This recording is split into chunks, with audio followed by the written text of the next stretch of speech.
سلام، خوش اومدین به ویدیوی من بلومری هستم.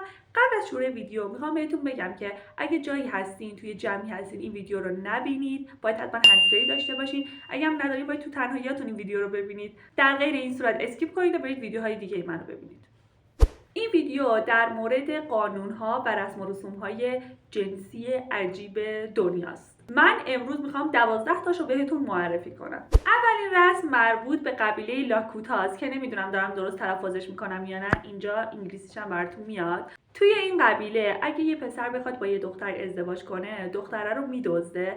بعد بزرگای فامیل میرن پیش بابای دختره و ازش میخوان که بیا به دخترت کمک بکن. کمک چی بکنه؟ اگه پدر دختر موافق باشه، به نشانه موافقت داماد و کتک میزنه و اگه مخالفم باشه، پسر به زور با دخترش ازدواج میکنه. کلا مخالفت پدر اینجا هیچ تأثیری روی ازدواج این دوتا نداره.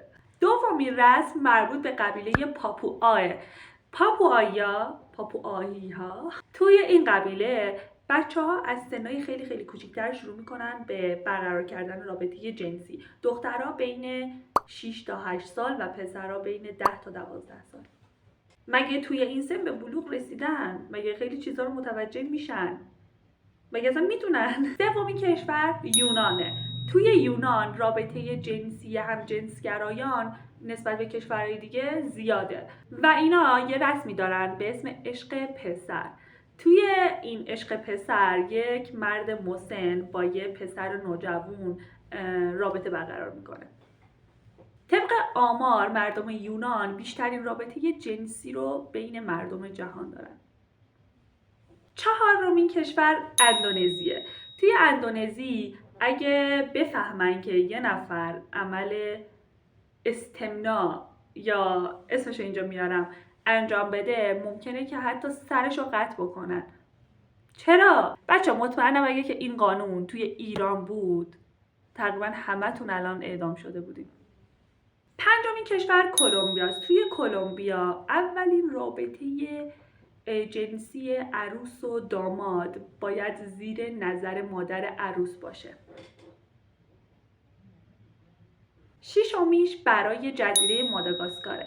این یکی خیلی معروفه ولی نمیدونم جزئیاتش رو میدونی یا نه. توی ماداگاسکار رسمه که وقتی که یک شوهری میمیره، اون زن اون میتونه بین 3 تا 40 روز با مردای قبیلهشون رابطه جنسی برقرار بکنه و این کار به نشونه تسلیت گفتن به اون زنه و زنه تا وقتی که راضی بشه این کار باید ادامه پیدا بکنه با اون مرده تا این زن راضی بشه و توی این مدت این زن هیچ کاری نمیکنه. بقیه براش غذا میارن، اگه بچه‌ای داشته باشه بقیه بچه‌شو بزرگ میکنن و اگه هم از این مردها بچه دار بشه، بچه برای این مردها نیست، برای شخصیه که مرده و همه خیلی بهش احترام میذارن.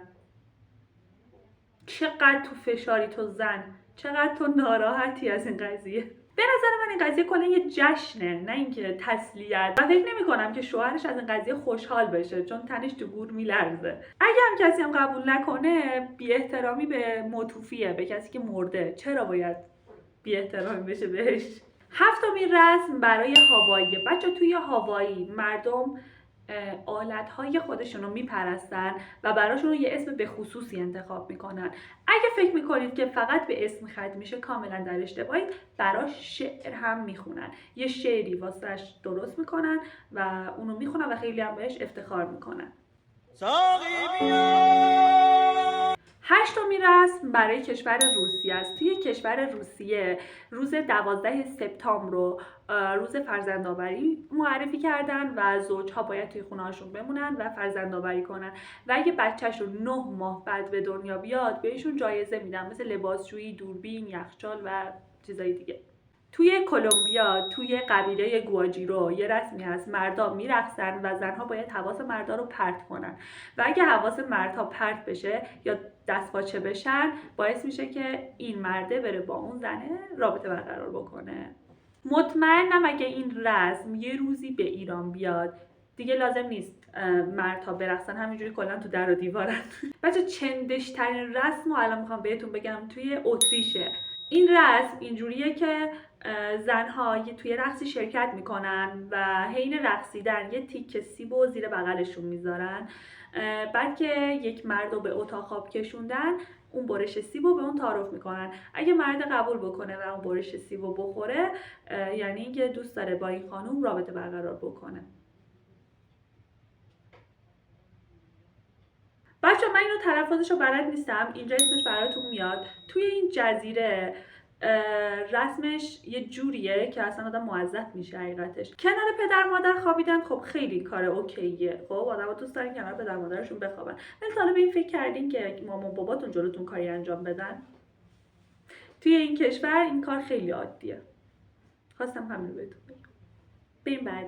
بچه‌ها توی این جزیره رسم اینه که یه جشنواره برگزار میشه و زنهای متأهل و مردهای دیگه توی این جشن شرکت میکنن و اگر یه مردی بتونه این زن متأهل رو تحت تاثیر قرار بده میتونه که باهاش ازدواج کنه. یعنی ازدواج قانونی محسوب میشه ولی میتونن فقط با هم زندگی بکنن. اونا معتقدن اگر یه زن متأهل از یه مرد دیگه خوشش بیاد میتونه که بره با اون زندگی کنه. کثافت میباره از این رسم و رسومای عجیب و غریب. شاید فکر کنید که توی ایران اصلا رسم و رسوم عجیبی وجود نداره. اتفاقا داره، خیلی زیادم هست. حالا بین ایرانی ها اگه پیدا کنم حتما ویدیوشو براتون میذارم و میگم که چه رسم و رسومای عجیبی توی ایران هست. ولی خب یه رسم و رسومی که دیگه هممون میدونیم هست اینه که صیغه یه رسم و رسوم واقعا عجیبه توی کشورهای دیگه. چون فکر کنین که مثلا شما میخواید با یکی رابطه برقرار بکنین، خب ولی حالا حس میکنید که درست نیست، میرید صیغه رو میکنید و اون رابطه رو به درست تبدیل میکنید. این هم یه رسم و رسوم خیلی عجیبیه که توی ایران هست که از نظر ما شاید عادی به نظر بیاد. شما هم حتما توی کامنت به من بگین که از کدوم رسم و رسوم بیشتر خوشتون اومد. دوستتون دارم. خدافظ.